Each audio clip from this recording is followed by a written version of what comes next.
Oh ouais, oh ouais. La Polynésie française, de magnifiques touches de vert saupoudrées dans le bleu. Sa faune, sa flore, ses habitants à l'accueil légendaire. Un écrin luxuriant qui a inspiré Robert Baraja, ancien défenseur de l'OGC Nice. Allez, on est parti pour 1 minute, on pédale bien, tranquillement. Pas la peine d'aller trop vite, mais serrez bien, gainez bien votre sangle abdominale. Je cherchais une activité sportive et j'ai découvert l'aquabiking. Et comme ça démarrait en France, ça marchait très très bien. J'ai dit pourquoi pas aller mettre cette activité sur la Polynésie. À 180 km de là, Romain Budus, lui, la grande montagne qu'on voit là-bas, c'est la fameuse femme enceinte allongée de Wahine. délivre quelques secrets aux touristes de passage. La dernière montagne que vous voyez là-bas, c'est le visage en fait, qui fait face au ciel.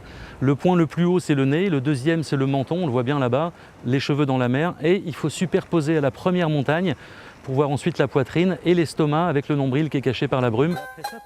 Ses premiers pas en Polynésie, ce Niçois d'origine les fait pendant son service militaire en 1993. Sous le charme, il décide de revenir au pays des Vainés, une fois sa licence de droit en poche. Moi, je voulais absolument vivre ici. Donc j'ai commencé par travailler dans un grand champ de corail où il a fallu faire des trous à la baramine pendant 2 mois pour faire un champ de pastèques.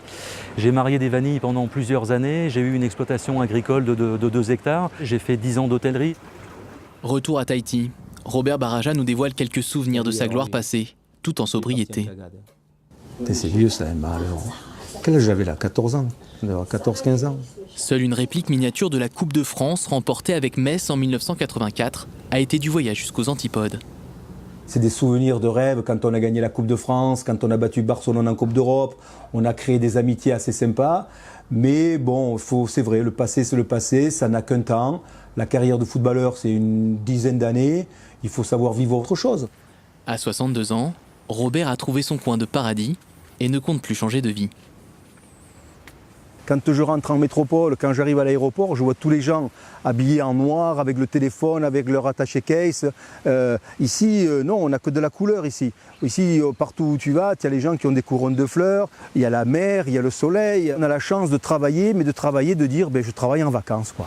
Salut Ingrid. Oui, j'aime bien chez lui. Romain non plus ne se voit pas quitter son île d'adoption, même s'il avoue quelques manques. Minimum beau quand même. L'odeur de la mer qui est légèrement différente, je trouve, quand on se balade sur la promenade des Anglais.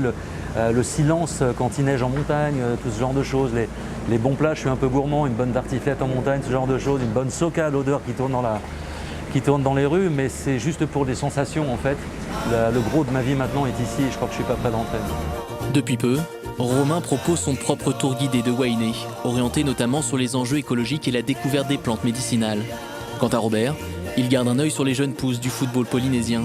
Le Niçois tente d'aider les meilleurs d'entre eux à rejoindre un club formateur en métropole.